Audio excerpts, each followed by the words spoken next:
ya. Luego fui a ver unas colecciones impresionantes que yo conocía al personaje que ha coleccionado eso y me hablaban de eso, pero yo nunca había ido a verlas en vivo. Entonces este hombre tiene monedas en Monterrey, toda una colección de la Ah, época de Cristo, de Grecia antigua, no monedas serias, ¿eh? Denarios, tuve un denario en mi mano toda la época del Nuevo sí. Testamento, de los denarios.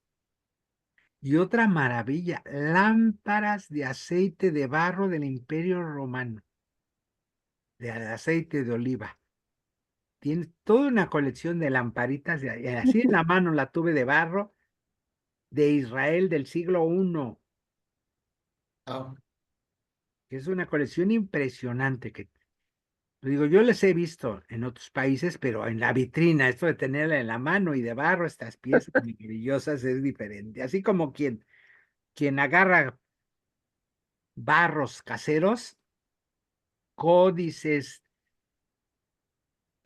torás salvadas de quemazones de Europa antigua, de las guerras, los rollos quemados. No, no, tiene una colección este hombre impresionante de documentos antiguos y de cosas. Es coleccionista en Monterrey. Sí, sí, sí. Entonces me llevaron ahí donde tienen toda su colección, me recibió y me estuvo enseñando todo aquello. Pues valió la pena, les digo, porque fue parte del viaje, mirar Se llama, aquello. se llama Mauricio Fernández. ¿Cómo? Mauricio Fernández. No, este es otro, fíjate. Fue alcalde de Monterrey, Anda, alcalde de San Pedro. de San Pedro, sí, sí, sí. Ujú. Pues son colecciones fuertes que se tienen. Hombre, cómo no. Eh, Cosas muy, muy rebuscadas, muy, sí. muy raras tiene. Tienen muchas cosas de los fósiles. Ajá, Estoy impresionado de fósiles. sí, Y luego vi una exposición en un museo de historia sobre fósiles de un lugar cercano al valle que fue fondo de mar, del desierto. ujú, Los tiene esa colección en ese museo son de fósiles marítimos, de mm, millones de años. Está mm, impresionante aquello, porque ahorita está como temporal esa exposición en un museo de historia en el centro. ujú. Y vi una exposición de pinturas sobre las castas de la colonia, Ah, mira, pinturas y biombos coloniales con los nombres, porque pues era como una manera de explicarle a la gente qué sí, con qué quedaba qué, que sambo, que toda aquella, que mulato. Entonces, en ah, pinturas, en cuadros, eran como las tablas para aprenderse las nomenclaturas del mestizaje. ujú. Y hoy lo vemos raro todo eso, pero en la colonia, pues sí era una de nombres. En las exposiciones que ponía el Banco de México, pasaron una vez, no sé si era esa o otra, con pinturas antiguas de las castas. Sí, yo creo que es esa colección porque hay mucho del Banco de México. Ah, ha de ser, Esa sí. es porque son pinturas de las castas. Ajá. Lo que pasa es que yo en México no la vi. Entonces ahorita está en Monterrey temporal. Yo creo que es la misma o Yo parte la, de esa. yo la vi en los 70s. Ya, pero sí, sí es de Sí. Banamex, muchos Ajá. cuadros. Sí es esa colección de las castas. Me enteré de nombres raros que ni sabía. Sí, Sí, sí. Sambo y salta atrás. Salta para atrás, eso me da Sí, buena risa, el salta para atrás. sí, Pues todo eso fue ahora un viaje repentino de Monterrey, pero fue interesante, muy, muy muy interesante, fructífero. muy fructífero. Y vi los marfiles de Doña Lidia Sada porque la casa de ella estaba llena de marfil. Ajá.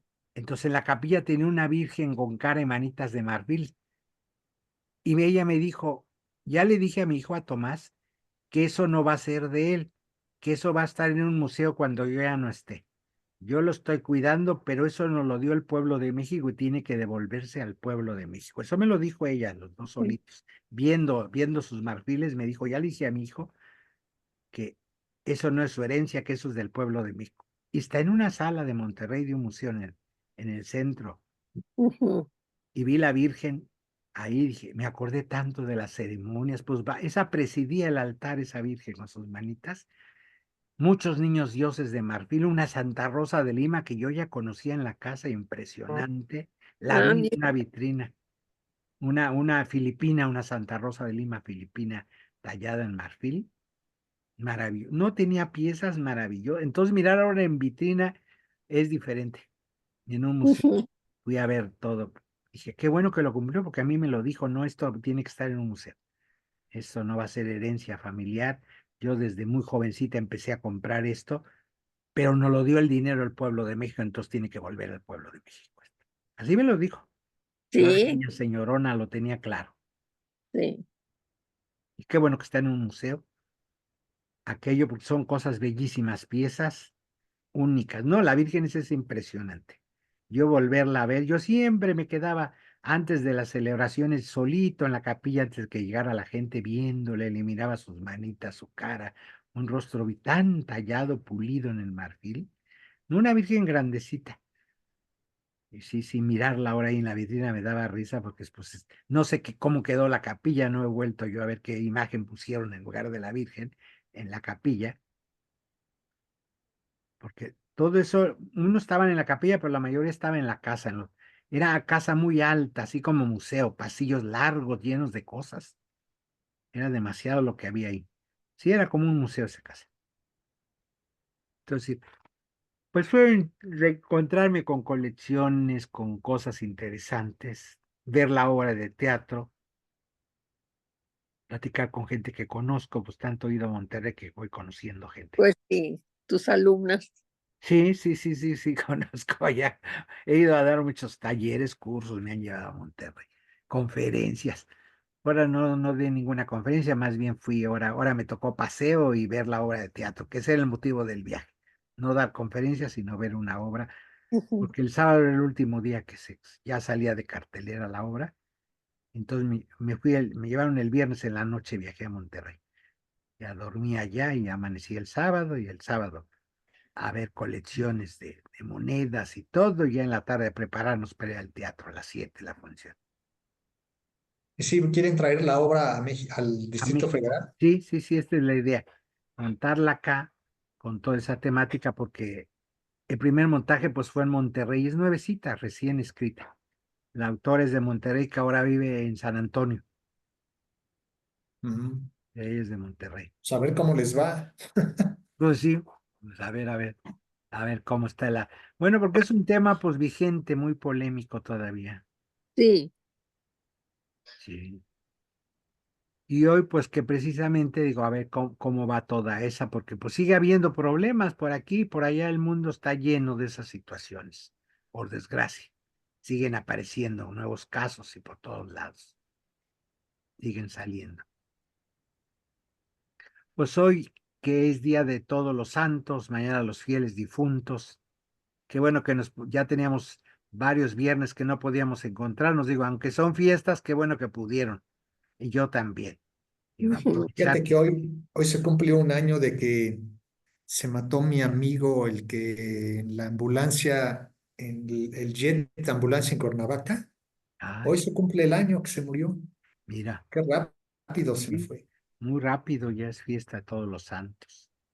Entonces les quiero compartir de un poemario de Elsa Cross que se llama Nepancla. Nepancla precisamente es lo que está en medio. Ya se salió, pero todavía no se llega. El intermedio, eso es Nepancla. Este poema dice, no aquí, no todavía ya. Fibras alargándose aún como raíces hacia el agua de vida. La intolerable belleza, pálida sensación que se diluye en la pura quietud, la intolerable belleza de la muerte. La tarde naufraga sobre el río y en este espacio intermedio, ese Nepancla, se avistan las dos orillas sin llegar a ninguna. Y misteriosamente, Sor Juana nace en Nepancla, que ella es fruto de este mestizaje, es el máximo exponente del barroco, y el barroco pues significa precisamente este intermedio, estar en medio. Y es muy chistoso y muy simbólico que el lugar de nacimiento de Sor Juana sea Nepangle, estar en medio.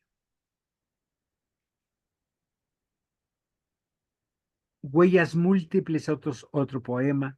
Huellas múltiples rodean los cerros, tocados azules, escudos azules, veredas perdidas en la noche, si la luna no brilla en los contornos, como serpiente sagrada, como guía sin par.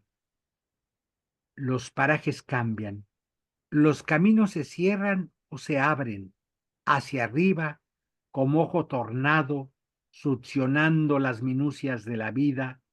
Los glifos se diluyen en los muros, los cuerpos se desecan, se vuelven polvo que se dispersa o un tatuaje en la rosa.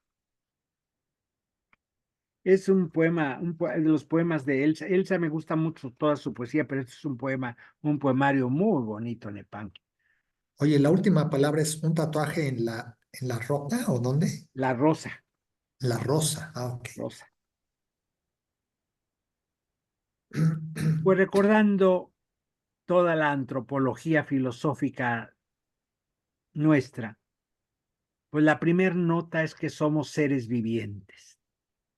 Hoy en estas festividades tenemos que tener presente eso. Y la vida no es una idea, es una sensación de estar vivo. Entonces, porque a veces se nos queda solo en las ideas el asunto. Es decir, no, estar vivo no es una idea, es una sensación. Y precisamente por eso la sensación conecta con la espiritualidad. La espiritualidad es sentir la vida. Esa es la espiritualidad. Estar atentos a la vida, responder a la vida. Y la vida es esta sensación, darnos cuenta que estamos vivos. Y es una sensación. Por eso, en ciertas filosofías, estas sensaciones son parte de la filosofía. Para otras miradas como Occidente, las sensaciones no son pensamientos, son del mundo emocional. Pero hay filosofías, hay antropologías, donde la parte emocional y espiritual es parte de la filosofía. Sentir que estamos vivos. Pues en el mundo judío, en el mundo bíblico, pues la ruaj es esta, al respirar, inspirar y expirar, eso ruaj, la vida, el aire que entra a nuestros pulmones, el respirar. Y en Oriente, pues la respiración es fundamental. Toda la espiritualidad oriental gira en torno a respirar bien. Tomar conciencia de cómo respiras. Inhalas el aire, lo retienes y lo exhalas. Esa es la sensación de estar vivos. Y eso en Mesoamérica era muy importante. Por eso estas fiestas recobran tanta fuerza en Mesoamérica. A pesar que son fiestas que en muchos países se celebran, en Mesoamérica tienen una connotación muy colorida y muy especial por la propia cosmovisión indígena y la propia filosofía mesoamericana. Porque la espiritualidad es sentir la vida, percibir la vida. Y en filosofía mesoamericana decimos sentipensar. Sentir y pensar son connaturales uno al otro, son sinónimos. Son dos caras de la misma moneda, sentir y pensar. Por eso el estar vivo, antes de pensamiento, es una sensación, hay que sentir la vida. Y esto nos lleva, pues, a hablar una segunda nota de una antropología equilibrada, que somos seres mezclados, somos duales, pero en Occidente, la cultura occidental, somos dualismo en oposición, en tensión. Por un lado la vida y por otro la muerte. Si hay vida no hay muerte y si hay muerte no hay vida. Frío y calor, salud y enfermedad, noche y día, bueno y malo, luz y oscuridad, femenino y masculino, todo en tensión, son dualismos en tensión. Esto es Occidente, cuerpo y espíritu en pleito permanente. Lo que es corporal no es espiritual. No, para Mesoamérica no somos dualismos en tensión, somos dualismos en complementariedad. Vida y muerte son dos caras de la misma moneda. Si hay vida hay muerte y si hay muerte hay vida. Si hay frío hay calor. Toda la medicina mesoamericana pues trabaja con frío o calor, es frío o caliente, te dicen. Tiene Pero en frío. cierto modo, la filosofía de Oriente también es así. Claro, el yin yang, Ajá. con eso son complementarios, son opuestos, no en oposición. En las filosofías antiguas así miran la vida, pero Occidente metió tensión. Son dualismos en oposición, en guerra, el bien contra el mal. Y no, Mesoamérica, estos dualismos es en complementariedad. Por eso en Mesoamérica 1 más 1 no es 2, es 1. Todo tiene dos caras, son dos caras de la misma moneda. Por eso con la mano en la cintura el mundo indígena te dice 1 más 1 es 1. Vida y muerte es 1, es unidad, van juntos. Por eso aquí cuando se celebra la muerte, se está celebrando la vida. Estos días son de color, de comida, de bebida, de baile, de canto. Y son de celebración de la muerte, porque son celebración de la vida. Es la unidad total, las dos caras de lo mismo. Por eso es tan festiva la celebración de la muerte, porque atrás está la cosmovisión mesoamericana precisamente de la muerte, que es parte de la vida. Frío y calor,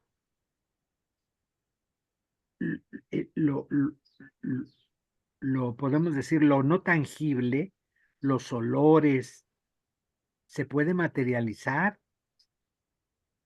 y debe pasando todo. Al viento, el sonido, es muy importante en las festividades, porque todo implica todo, también en Mesoamérica. Digo, a veces nos llega de Oriente estas miradas, pero se nos olvida las propias de nuestros pueblos. Hoy son días un poco de recordar todo esto. ¿Por qué es tan importante esta fiesta en nuestros pueblos? Hoy en Perú, en la mirada andina, a mediodía regresan los muertos, se ponen mesas con comida en Perú también, porque allá es hoy a mediodía. Qué bien. Son dualismos, pero no en oposición, en complementariedad. Van y vienen, porque son parte de la vida, entonces hay que hacer mesas coloridas para dar entrada a esto. El sonido es muy importante, el copal, el olor, lo que llamamos el color del cempasúchil, decimos, pero acuérdense, Xochitl, flor, sempoa, 20, es flor de 20 pétalos, ese es en náhuatl, por eso le decimos cempasúchil, que ya es un derivado, no es en náhuatl, ni castellano, pero viene de 20, es flor de 20, No, sempoal, Xochitl, o sea, como con C, el, Xochitl. el teléfono. Al grabador. La flor de 20 pétalos, o sea, tiene muchos pétalos. Eso quiere decir cempasúchil, famoso nuestro, en náhuatl. Es descriptivo su nombre. Xochitl, pues flor. Y sempoal 20, flor de 20, en náhuatl. Entonces, es una flor que se utiliza en estas festividades y que en los mundos antiguos se usaba como incienso, se dejaba secar y se quemaba en estas celebraciones. Por abajo. No me va a alcanzar. Pues es mucho color, mucha fiesta, porque son las dos caras de estos dualismos de la misma moneda. Celebrar la muerte, celebrar la vida. Y por eso hay comida, porque para estar vivo hay que comer. Y por eso hay bebida. Y por eso los altares. Es el mundo simbólico. Acordémonos que ciencia es explicar efectos por causa. Ese es método científico, explicar. No, el método viejo de la humanidad no es el método científico, es el método simbólico. El método simbólico no explica, solo da sentido, que es algo más antiguo y más urgente en la conciencia humana. Darle sentido a la muerte y a la vida. Por eso el símbolo es tan importante. Y un altar de muertos y un camino de cempasúchil da sentido. Las velas que se prenden esta noche, todas las candelas, todo esto no explica. Si uno quiere una explicación lógica, no lo hay, da sentido, porque es el mundo simbólico antiquísimo que va a permanecer. Y sigue dándole sentido, resignificado. Claro que no, Mesoamérica se ha movido. 300 años de colonia, el mundo independiente. No somos los mismos, ni están puros, pero permanecen esos sentidos, esas búsquedas de sentido en nuestros pueblos antiguos. Y hoy en las escuelas, en los edificios públicos, pues ponen altares, reivindican todo aquello porque estamos en búsqueda de sentido, que eso es muy importante. Ante la pregunta de la muerte, no hay una respuesta científica que explique. La respuesta no explica, da sentido, la permanencia. Todo va y todo viene. Esto es filosofía mesoamericana pura. Todo permanece, cambia, los equilibrios. Todo lo que se busca es equilibrio, la armonía. Por eso en el mundo mesoamericano el acuerdo es fundamental. Llegar a un acuerdo que es recuperar la armonía. Y hay armonía entre la vida y la muerte, aún con estos desequilibrios. Y eso es lo que celebra estas fiestas, esa armonía dentro de esos desequilibrios. Se busca el equilibrio fundamental. Y por eso es muy festivo, porque dirán, oiga, es demasiada fiesta, como que, ¿dónde está el dolor, la tristeza, la nostalgia? Es muy festivo estos días. Y la gente ahorra y la gente viaja y se va a celebrar sus muertos a sus pueblos. Hoy mucho de gente se mueve de lugar porque van a hacer sus altares, van a ver los cementerios donde están sus muertos. Porque es una fiesta de sentido, de permanencia, de arraigo. Y donde estés, pues haces todo esto. Porque somos seres mezclados. Somos seres en mutación. Estamos cambiando siempre. No hemos llegado. Estamos mutando. Y las culturas están mutando siempre, no permanecen. Es parte del mundo cultural cambiar. No hay nada permanente. Y esto es muy mesoamericano, todo fluye. En el pensamiento mesoamericano todo fluye, todo cambia, todo está fluyendo, todo está siendo, una y otra vez, todo está siendo. Y una cuarta nota antropológica, somos seres mortales. Va unida a la primera, somos seres vivientes, todo ser viviente es ser mortal. Y compartimos la vida con esta precariedad de la propia vida. La precariedad de la vida va dentro de la vida. La finitud de la vida va incuada dentro de la vida. Por eso, la filosofía es la amistad de la sabiduría. No significa poseer la sabiduría, no. Ser amigo o amiga de la sabiduría, eso es filosofía. No el que es sabio y posee la sabiduría, porque el que posee se dedica a cuidarla, guardarla, encerrarla. No, el amigo se dedica a celebrarla, conocerla, acercarse, aproximarse, a tantear. Es una conversación la filosofía en Mesoamérica, lo cual no significa que no hay. Hay de otra manera. Yo hoy me estoy acordando, hace muchos años, cuando yo tenía 20 años, en la Facultad de Filosofía en la UNAM, tuve una profesora de filosofía en México que hacía unos esfuerzos para que entendiéramos esto. Margarita Vera.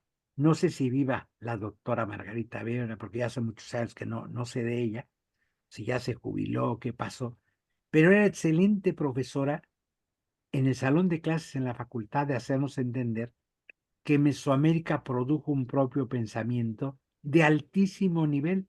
Lo que pasa que por la colonia de nuestra mente, creemos que acá no, que todo vino de Europa el pensamiento. Grecia, toda esta gente nos enseñó a pensar. No, aquí se pensaba danzando, aquí se pensaba rezando, es el sentipensar, pero no es solo sentimentalismo, no es cosa emotiva solamente, es pensamiento y duro, cósmico, el que hay en Mesoamérica. Los códices están llenos de estos. Somos seres mortales, somos seres sabios. Aproximarse a la vida es aproximarse a las relaciones humanas. Y esta aproximación se da a través de aprendizajes. ¿Y dónde aprende uno en lo cotidiano, en la vida? Y son pueblos sabios porque fueron pueblos agrícolas.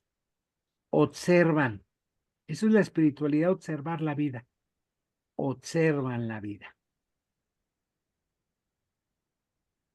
Y la vida se nos ofrece por medio de múltiples expresiones. Acabamos de despedir de esta etapa, pues uno de los latinoamericanos más universales y cósmicos, un gran teólogo, un gran maestro, a Gustavo Gutiérrez. Hace 8 días trascendió Gustavo Gutiérrez a los 96 años y una lumbrera de personaje, pero muy andino, calladito, humilde, sin hacer mucho ruido, pero el que va a trascender, yo, de veras, yo que lo he leído a profundidad, lo he apreciado, tomé cursos con él, platiqué en persona con él, lo he escuchado horas en clase, lo he leído más horas en sus libros y conozco muchos teólogos latinoamericanos. El sabio, de veras sabio, porque era profundamente un hombre de oración y espiritual, era Gustavo Gutiérrez, porque era profundamente andino. Conocía muy bien sus culturas andinas, sus sabidurías, conocía muy bien la literatura, fue muchos años profesor de literatura en la Pontificia de Perú, conocía muy bien la poesía latinoamericana, la peruana, leía mucha poesía Gustavo, hacía mucha oración, era muy humilde, muy simple, pero observaba a profundidad.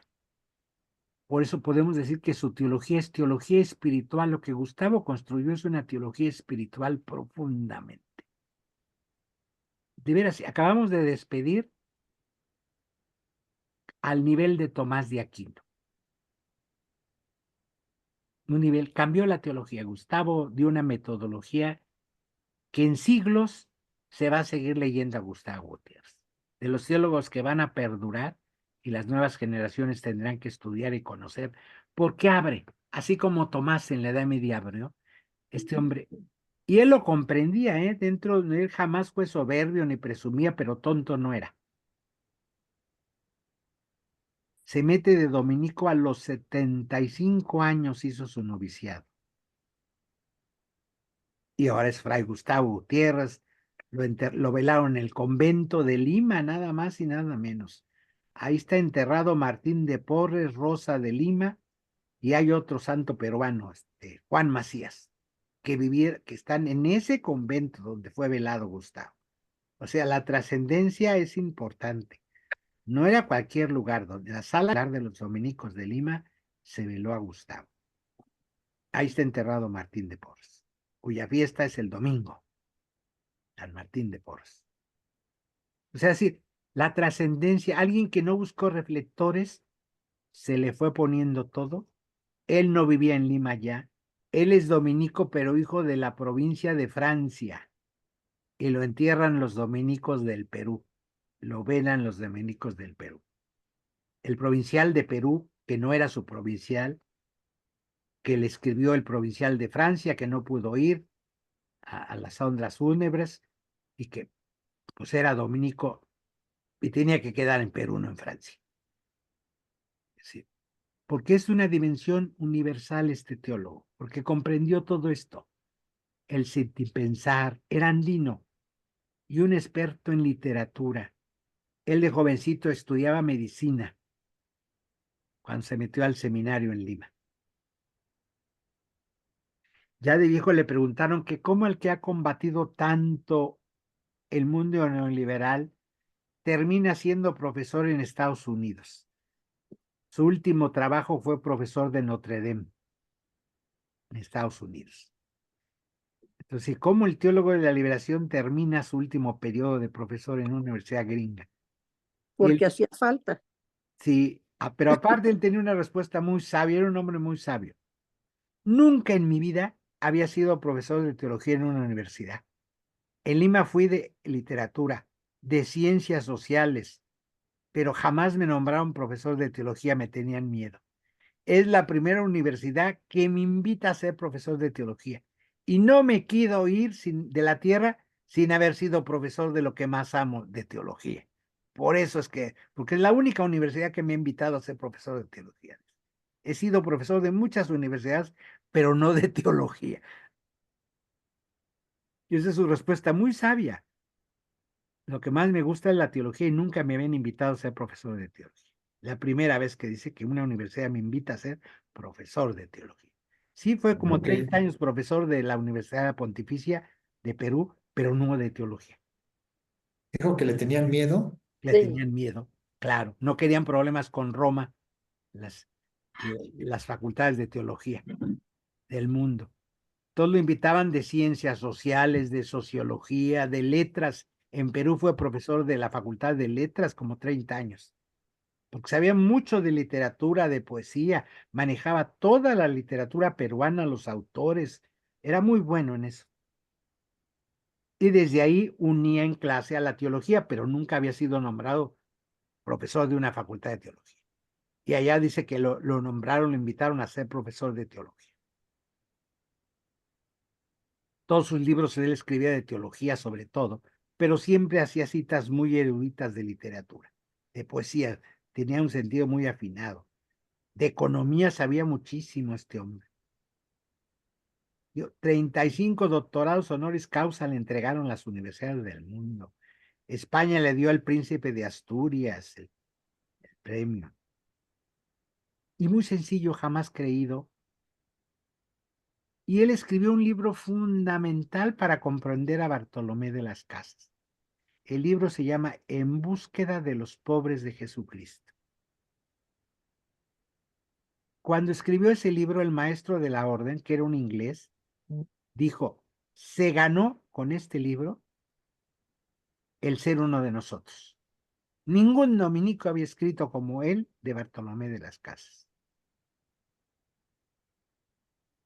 Porque es un librito donde él hace un estudio de Bartolomé de las Casas, no como el defensor de los derechos humanos, el obispo, el jurista, eso está muy estudiado y hay obras maravillosas, sino como maestro de vida espiritual Bartolomé de las Casas. ¿Qué había atrás del defensor de los indios, del obispo aguerrido, del fraile dominico? ¿Qué había atrás? Un hombre de mucha oración, dice en ese libro, de mucho evangelio, de mucho observar, de mucha espiritualidad. Es lo que hace ese librito, En busca de los pobres de Jesucristo. Y Bartolomé dice era un hombre de mucha oración. Y también comenzó tarde. Tarde, se metió de dominico siendo ya sacerdote, igual que Gustavo. Sí, tarde se metió de dominico. Ya era sacerdote diocesano en República Dominicana, en la Española. Y entonces, no era dominico Gustavo cuando escribe ese libro. Como al año o 2 años, pide ingresar a la orden y el maestro dijo, se ganó. Se lo ganó nadie, ningún dominico había escrito de Bartolomé, pero por supuesto que bienvenido, se lo ganó, es uno de nosotros desde siempre. Es que él fue muy amigo de los dominicos, estudió con los del concilio. Él estudió en Lyon, en Francia, con los dominicos. Conocía a los de Holanda, Schillebees, Enimega. Él siempre fue muy allegado a toda esta gente que hizo el concilio. Él era diocesano de Lima. Imagínense con el cardenal Cipriani de Lopus como jefe que hizo la guerra. No, imagínate, él era párroco de una capilla en Lima. en el centro de Lima, una capilla popular, fue muchos años párroco de ahí. De hecho, ahora que falleció, lo velaron en el convento de Santo Domingo, pasaron a la capilla a despedirlo, ahí la gente que fue su parroquia tantos años, ahí lo tuvieron y le cantaron y una pequeña oración en esa capilla, y de ahí ya se fueron al cementerio a enterrarlo en la cripta de los dominicos de Perú. Pero pasó a su capilla donde fue tantos años párroco a despedirlo de su gente que lo conoció, porque pues él fue párroco diocesano más de 30 años en esa capilla de Lima, popular. Entonces, este trabajo exquisito de la vida, de sentir la vida, y por lo tanto sentir la muerte. Si alguien estaba preparado para la muerte, pues fue Gustavo, que hasta el final estuvo muy activo. Dios le dio muchos años, 96 años, y con lucidez mental. Fue un regalo de Dios de poder. Muchos libros publicados, muchas clases, muchos cursos, muchos análisis, deja todo un camino. Yo agradecido porque a mí me enseñó tanto sus libros, él en los cursos, en los diálogos. Un hombre muy bajito de estatura, desde jovencito tuvo poliomielitis, enfermedad de los huesos nunca tuvo una infancia tan común. No podía correr, jugar fútbol, entonces miraban, los que jugaban con él dicen que desde la ventana miraba y que entonces volvía el árbitro porque cuando alguien no estaba de acuerdo, pues le preguntaban a su ventana, ya él dilucidaba los pleitos del fútbol. Como no jugaba y le gustaba el fútbol por las enfermedades que tenía de las piernas, desde muy joven, entonces lo ponían en la ventana y desde la ventana miraba los partidos de fútbol, y entonces cuando había pleitos, volteaban a ver a la ventana y ya él les explicaba qué había pasado y quién era el culpable ahí, quién había cometido la falta. Muy chistoso. Sabía mucho de fútbol, pero él no podía. Pues desde muy niño tuvo enfermedades de los huesos. Entonces, estas deficiencias le ayudó a comprender cómo las discapacidades también traen discriminaciones. Vivió él en persona eso y pudo ayudarle a hacer una gran reflexión. Muy joven lo mandan de su diócesis a universidades europeas a estudiar teología con los dominicos de León. Él conoció a todos los de la lengua francesa, Congar, Cheniu, todos los grandes teólogos, Schillebeeckx. Él fue a Nimega también, Nijmegen dicen los holandeses, en español le decimos Nimega. En Holanda, allá vivía un teólogo dominico. Entonces fue muy amigo él de todos los dominicos de esa época. Por eso cuando él decide ingresar, sabía que en Lima iba a meter al problema a los dominicos de Perú. Entonces él ingresa con los dominicos de Francia, que además tienen la capacidad. El maestro de la orden dice que lo recibió, andaba haciendo la visita en España, cuando él va a platicar que quiere ingresar de dominico a los 75 años. Obviamente el maestro le dice, mira, yo voy a estar en tal convento, llego tal día, llégate un día antes, voy a decir que te den una habitación y nos vemos ahí platicamos.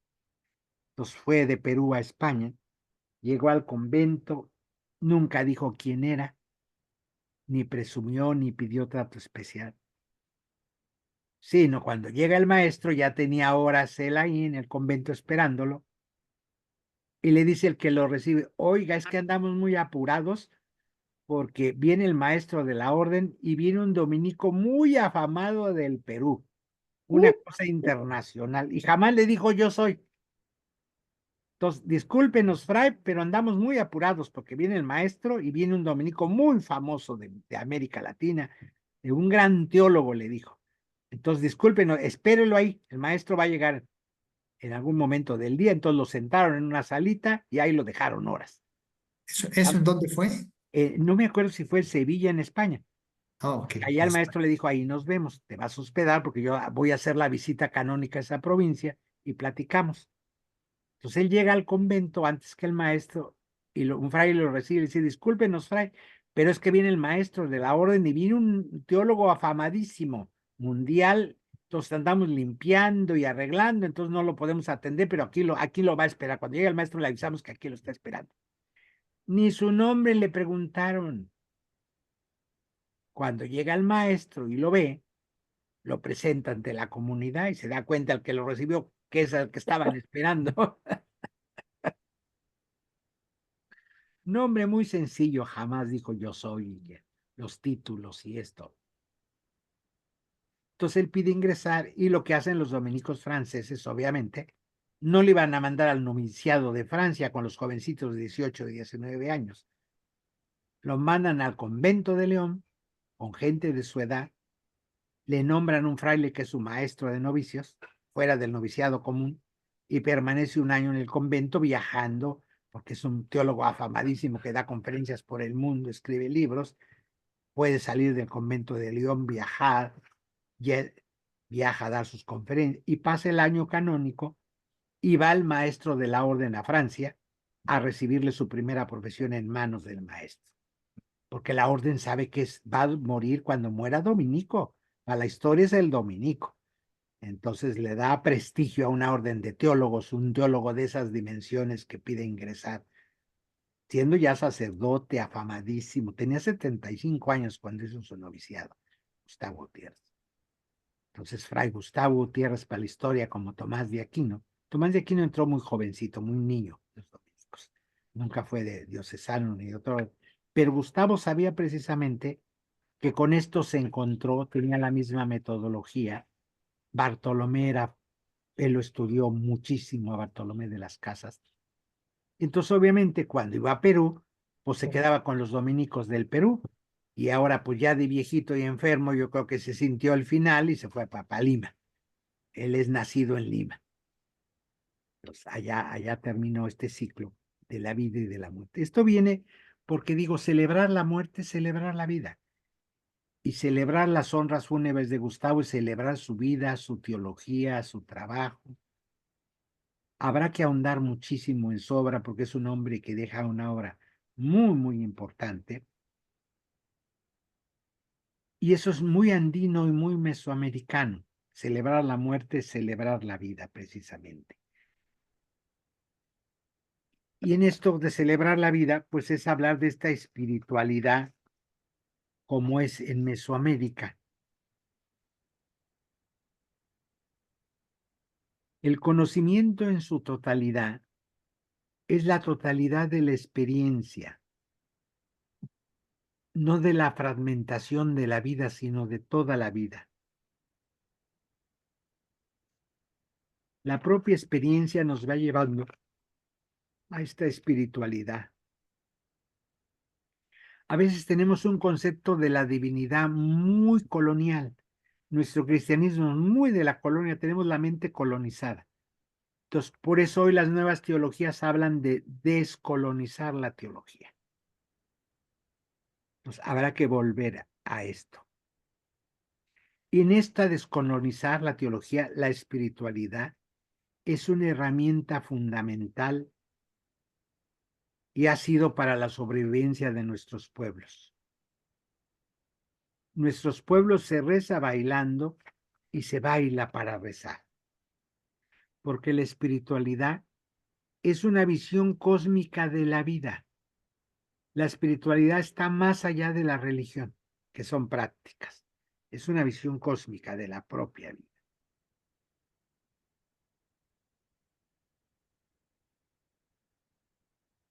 Hay una colonialidad del saber, que hay una ceguera ante aquello que funciona como auténtico en nuestro mundo. Por eso hoy los pueblos indígenas aparecen reclamando sus derechos. Y en México seguimos sin comprender esto. Se acaba de aprobar hace 15 días o pocos días por ahí una nueva ley de poblaciones indígenas que no llega. Cuando uno ya la estudia, pues no llega a lo que se necesita para México. Otra vez es atole con el dedo. Se reconoce a las comunidades, se les reconoce su territorio, pero no se reconocen autonomías. O sea, tú eres dueño de eso, pero en ningún momento te reconozco, te doy un documento donde dice que tú eres el dueño. A lo más que llega que alguna transnacional, los pueblos no se van a poder oponer. El dueño puede decir, te lo vendo o no te lo vendo, te lo rento o no te lo rento. A lo más, la nueva ley dice que tendrán que buscar dialogar con las compañías a ver cómo los indemniza. O sea, lo da por hecho que se los van a agarrar las transnacionales. Nomás dice que hay que indemnizar a los pueblos que han vivido ahí y han conservado aquello. No, entonces no reconocer otra vez. O sea, las transnacionales tienen más derechos que los pueblos que han estado ahí durante tantos siglos. Y esa es la ultra que tocan con bombo y platillo. Ya que uno lo ve con lupa, la reforma está pésima otra vez. No llegó. Lo cantan mucho, que ahora sí se reivindicó, que se hizo justicia a los pueblos. No, volvemos a dar a tole con el dedo. Ya cuando uno va al derecho, lo que dice, los alcances, no les da, no les otorga otra vez.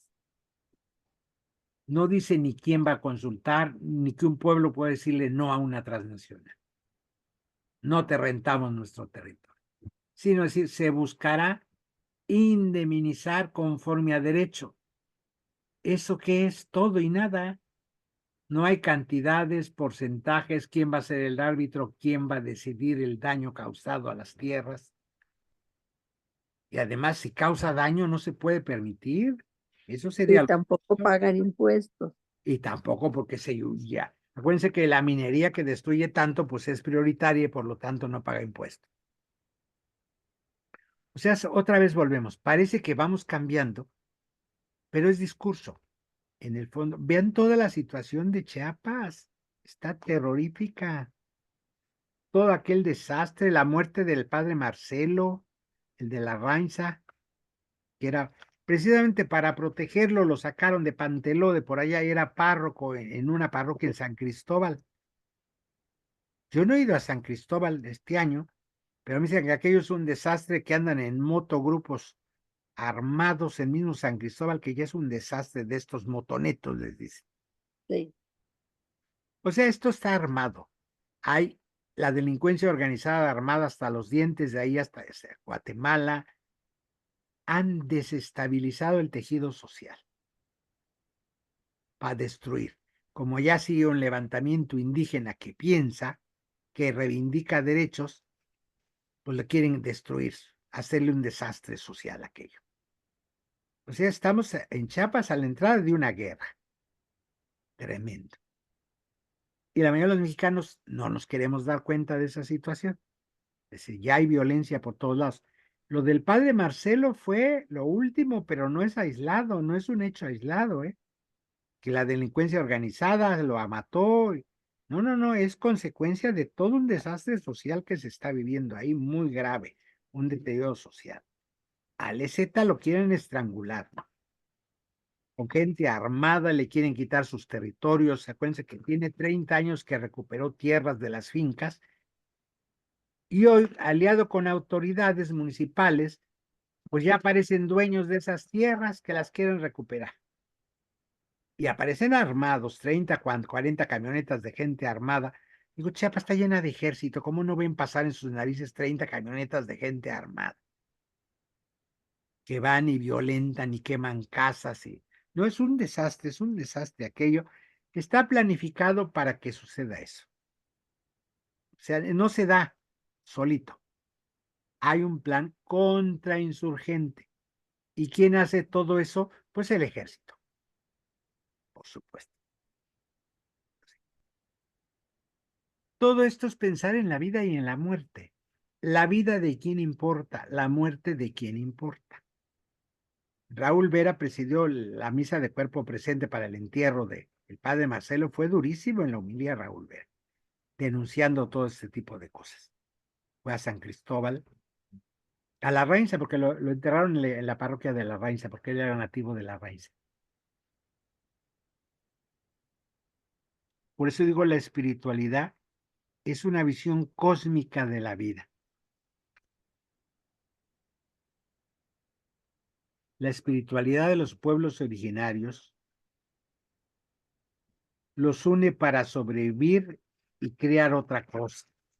aparte de esta estructura depredadora. Estos dualismos occidentales y oposición, por un lado la naturaleza, por otro la sociedad y la cultura. No, en los pueblos andinos y mesoamericanos, la naturaleza y la sociedad son uno, están unidos. Por eso la ecología es fundamental aquí, en lo que hemos venido hablando todas las sesiones anteriores de la ecología. Aquí entra. Hay una espiritualidad ecológica y social, es la misma en los pueblos originarios, en estas cosmovisiones. Lo otro es dualismo.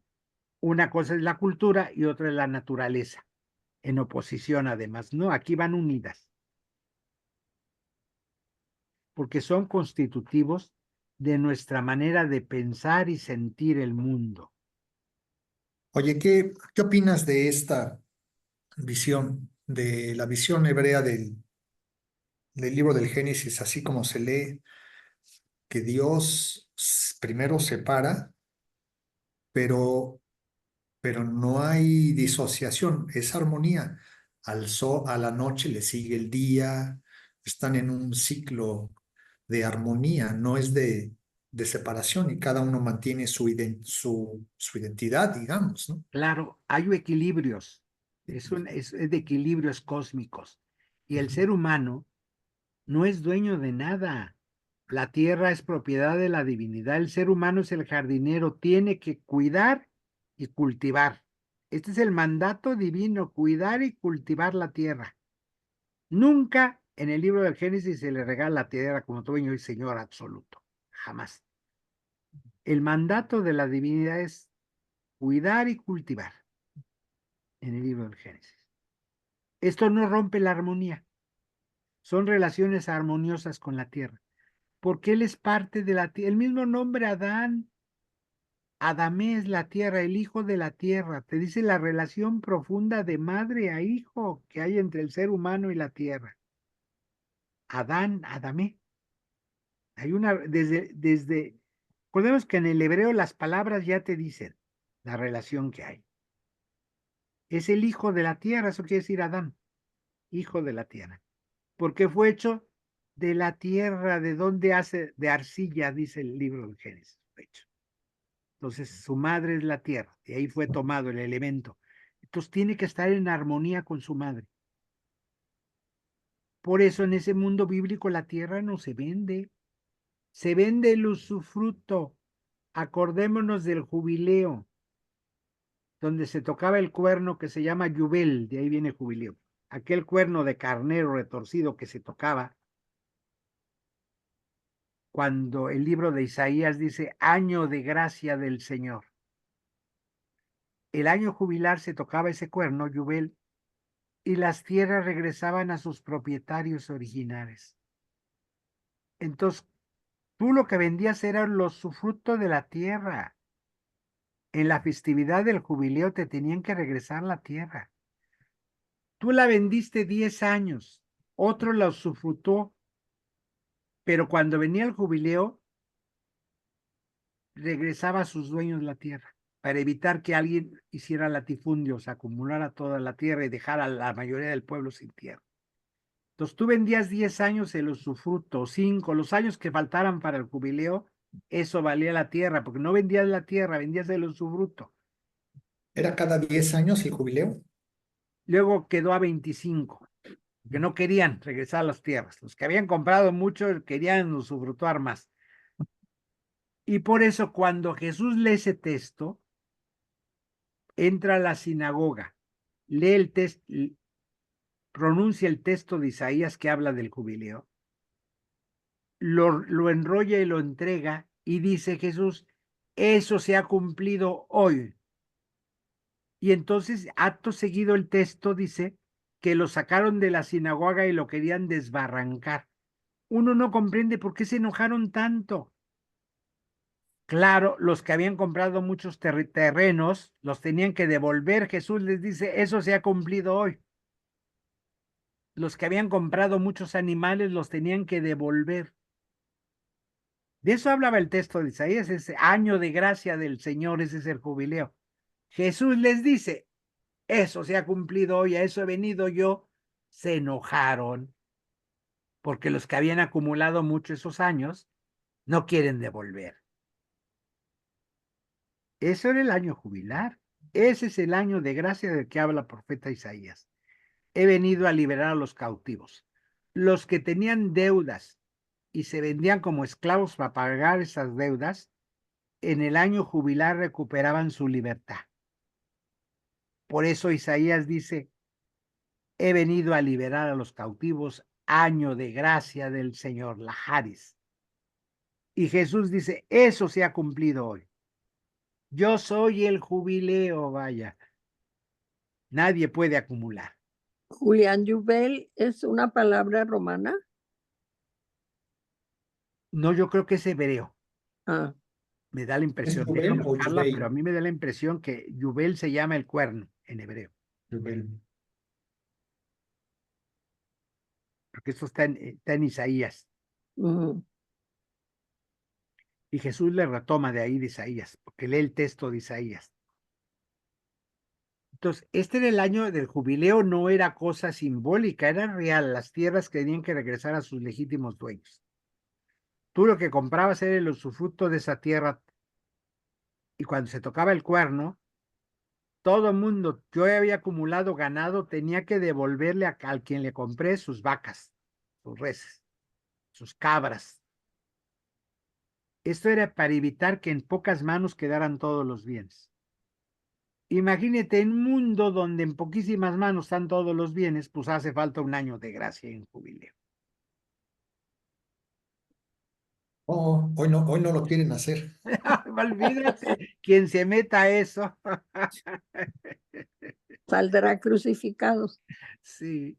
Y por eso hoy el mundo neoliberal de principios dicotómicos en pleito, pues separa la naturaleza y la sociedad. Por un lado la natural y por otro la sociedad. Y separar naturaleza de sociedad fue necesaria para la expansión del capitalismo. Porque el capitalismo tiene un principio de explotación sin fin para la empresa capitalista. La naturaleza se volvió un recurso incondicional para la explotación en esta mirada. Todo lo que se considera hoy vivo puede ser sujeto de explotación. Animales, agua, tierra, negocio.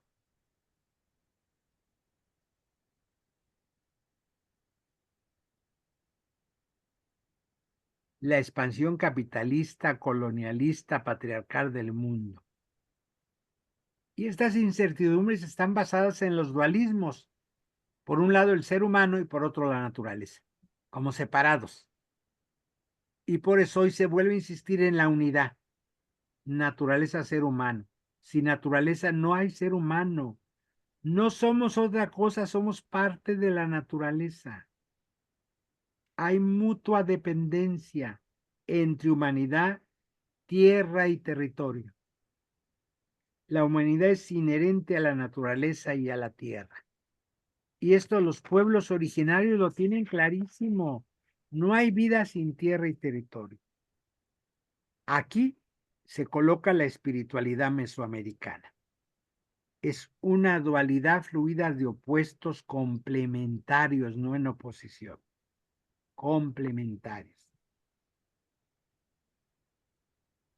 Hoy, como se ve en oposición, pues los gobiernos están aliados a las empresas y a los narcotraficantes. Y los pueblos vivos que creen en la tierra y en el agua como elemento sagrado, pues les estorban a las empresas y a los narcotraficantes. Por eso la guerra es contra estos pueblos, clarísimo. Y los pueblos se han mantenido vivos resistiendo al despojo de sus territorios.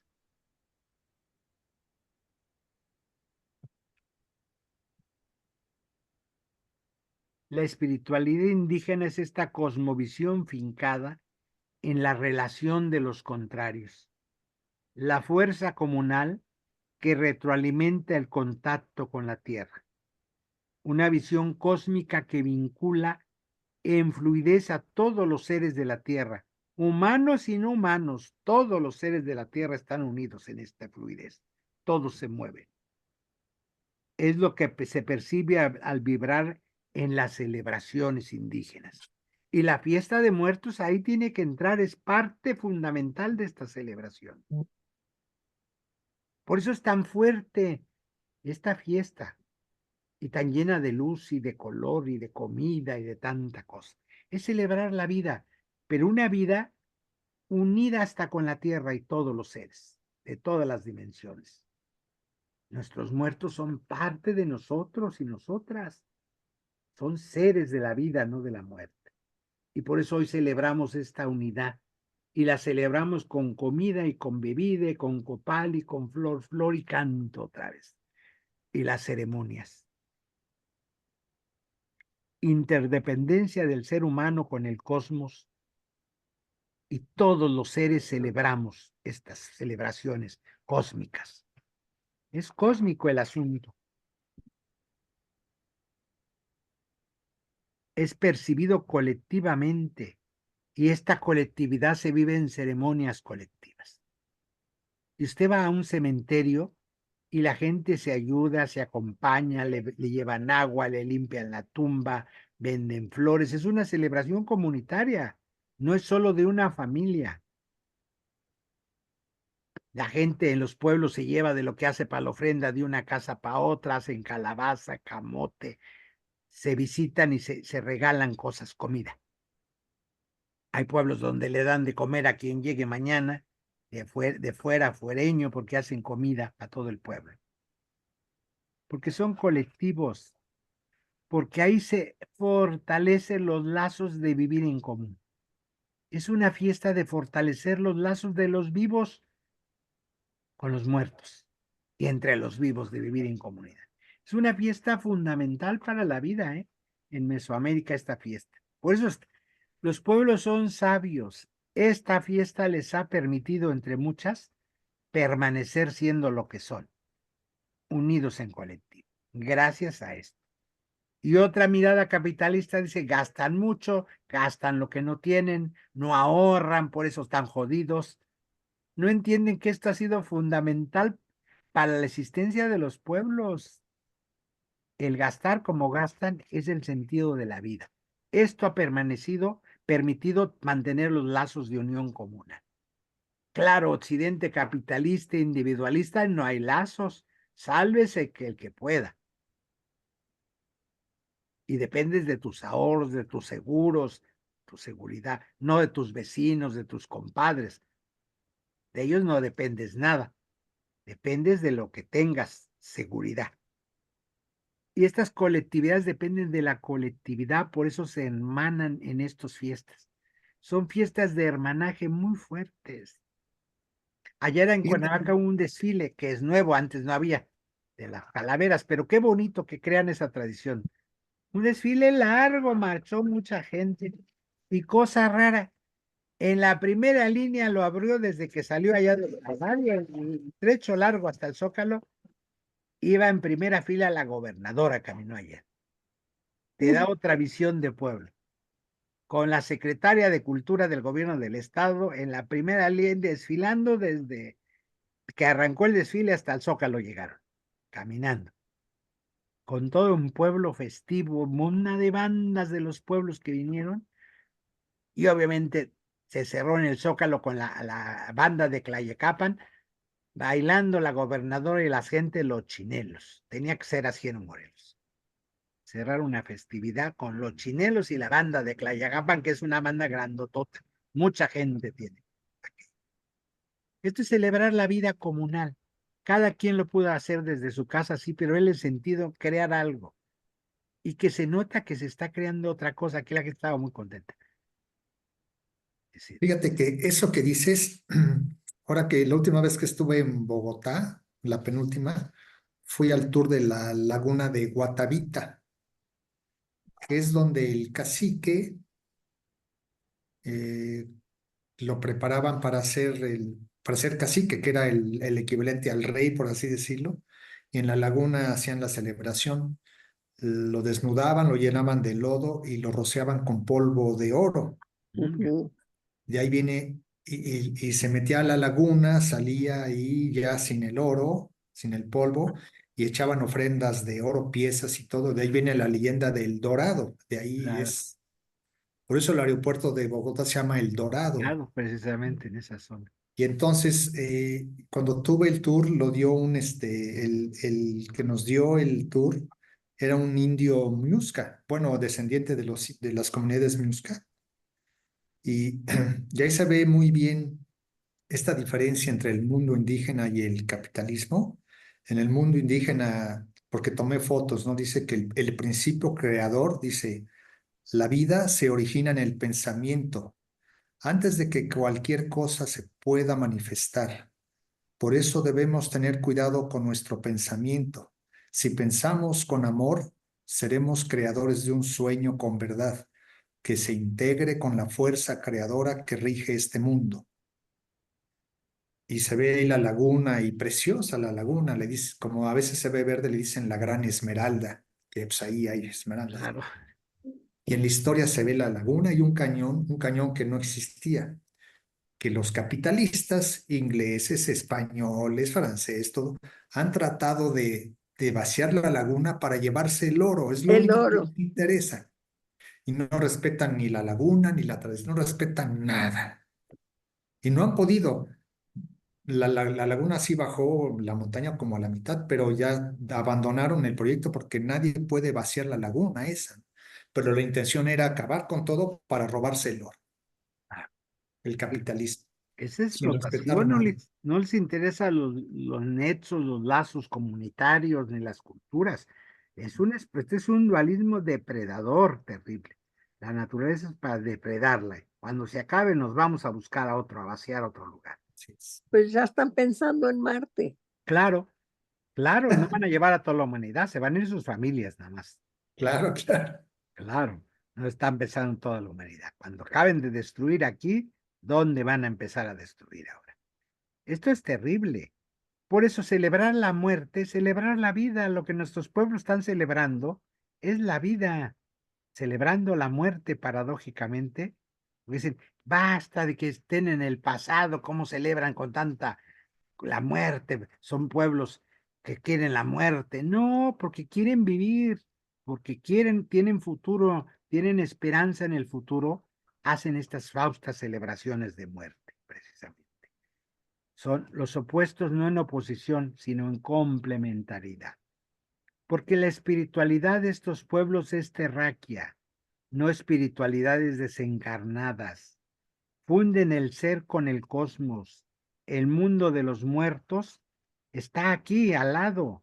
La dualidad fluida entre contrarios permite comprender cómo es vivida esta espiritualidad entre lo humano, entre lo divino, entre lo femenino, lo masculino, entre lo cósmico y lo encarnado. Cuando se logra el acuerdo, estamos frente a la personificación de un ente sagrado. Nos remite al Dios del cerca y el juntos en la filosofía náhuatl. Ni Dios ni diosa, sino una entidad sagrada colectiva. Esta espiritualidad, claro que es política porque es encarnada. La polis es el bien común, la colectividad. Una espiritualidad que demanda demandas políticas. Pero esta espiritualidad no existe sin la organización colectiva, la serie de reuniones que hay que tener para ir creando la colectividad. Porque este pensamiento es fluido y dual, femenino y masculino. Es el tiempo de los pueblos. Ante el capitalismo depredador, viene un tiempo de los pueblos y los pueblos lo saben y se han estado preparando. Los polos en conjunción, los opuestos se encuentran y se vuelven a reunir. Lo político y lo espiritual es uno, son dos caras de la misma moneda. Eso expresa esta fiesta. Es de muertos, pero es de vivos. Y expresa no el pasado, sino la esperanza en el futuro. hablan con sus cuerpos, sus vestimentas, sus danzas, sus restos, el copal. Y ahí la función ritual de las ceremonias. El rito es muy fuerte. Quien desprecia el rito no entiende humanidad. Y esta parte ritual de los altares, las flores, ir a los cementerios, ese es un pueblo que tiene mucha esperanza y tiene futuro. Yo veo mucha fuerza. Cuando perdamos todo eso, vamos cambiando, pero yo lo veo fuerte todavía. La gente se moviliza estos días y vemos una movilidad tremenda.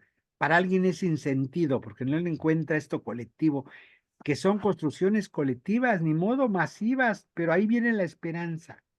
Yo viendo esto ayer vi muchísima esperanza en la gente, los niños llevaban un montonal de niños y niñas vestidos, hasta los perros hartos choloescuincles que sacaron ayer en el desfile y disfrazados y parte de esta festividad, porque en Mesoamérica, pues los perros son fundamentales en esta festividad, son el salvoconducto para el otro mundo, el Sí. choloescuincle es el que te pasa. Y más vale que los trates bien porque al final te vas a topar con uno de esos. O sea, es cósmico esto, es muy bonito, una fiesta indígena muy llena de elementos simbólicos muy fuertes. Sí. Y tú quieres ver un pueblo hermandad. Yo ayer vi un pueblo hermanado, cosa rara. Cuernavaca tan lleno de conflictos, la gente feliz, contenta, saliendo, celebrando, niños y viejitos.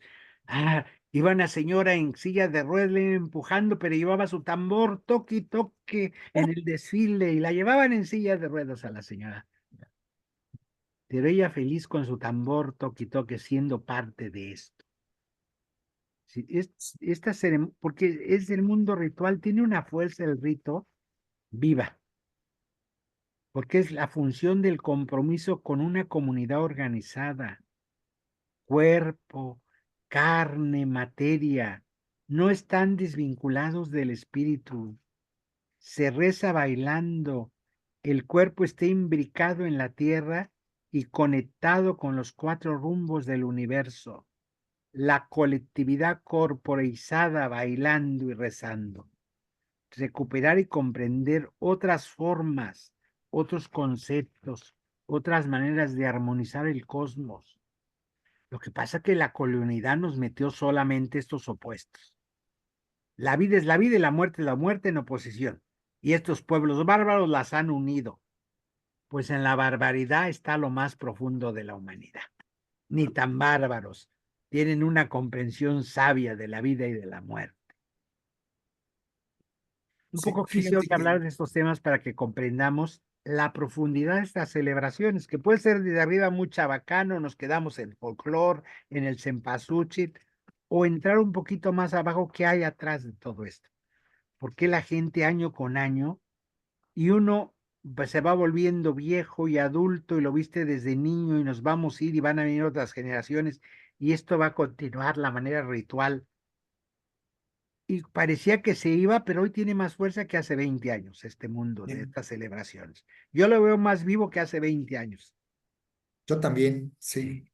Y las nuevas generaciones lo están retomando. Cuando no tiene sentido nada la vida, pues te tienes que amarrar a algo y es darles un Sí, sentido. Qué bueno que lo están tomando. Qué bueno, porque vi sí, muchos jóvenes ayer metidos en esto. Fíjate, cuando estábamos en China, fue el Día de Muertos. Y en la escuela internacional donde estaban, mis hijos estaban chiquitos, tenían 11 años y 9. eh, nos, nos preguntaron qué onda con el Día de Muertos. Entonces, Pati y yo les dimos una plática de media hora a los niños y a los maestros sobre la festividad mexicana del Día de Muertos, ¿no? Y los llevamos a la Embajada de México allá que tiene, en Beijing, que tienen un altar de muertos bien hecho, muy bonito, grande. Y el cuate, el secretario de Cultura, los recibió a los niños, a unos maestros y les dio la explicación. Sobre todo los maestros ingleses, como que se asustaban. Pues sí. ¿Cómo que hacen calaveras de azúcar? Y Patty le escribió su calaverita al director, no quiso ni oírla. No. No sabes que nos da tanta risa. Dijo, no, no, no, y se fue y no la quiso, entonces nunca la vio. Y ves como los niños, pues no, esos no tienen miedo, estaban felices con las calaveritas y Les decían, no las vayan a chupar porque eran de chocolate y de azúcar, porque tienen ahí años guardados. Y los ¿Verdad? No niños, se las coman. y los niños no les importaba que estuvieran guardados. Y o lo del ritual, me acuerdo, pues ya ves que una definición común del rito es la actualización de un mito, pero creo que es Tamayo Acosta el que dice el ritual es la actualización de un misterio. Ujú. Sí, sí, sí. Cómo se va actualizando. Siempre en el fondo de un rito está un mito que le dio origen. Claro, La, sí. la parte mítica. Pues la parte mítica de estos rituales, pues es esto fluido. La vida está implicada en la muerte y la muerte está implicada en la vida. Siempre han fluido en Mesoamérica y son parte. Por eso es un ritual tan fuerte de vida y de muerte y se celebra la muerte bailando y con copal y danzando a los rumbos del universo y celebrando. Pues hoy aquí le voy dejando porque tengo que ir al panteón. Vamos a ir hoy a un panteón al ratito, antes que nos Ujú. cierren, porque mañana vamos a ir a otro porque no nos da tiempo. Mañana hay tanta gente que no nos da tiempo ir a dos. Sí. Pero sí, sí quise que hoy que podíamos encontrarnos, que no hemos podido estos viernes, mirarnos aquí sea un rato y hablar de este tema precisamente que es un poco recuperar nuestras experiencias, nuestro contexto de México y de muchos países. Ya muchos países en América Latina les llaman la atención y empiezan a preguntar y a poner altares. Yo veía en Ecuador, ellos no Sí. tienen tradición, pero preguntaban, muchos amigos en muchos lugares empiezan a poner altares, porque ya que lo entienden, les gusta esta idea del mundo ritual y conectarse con sus muertos.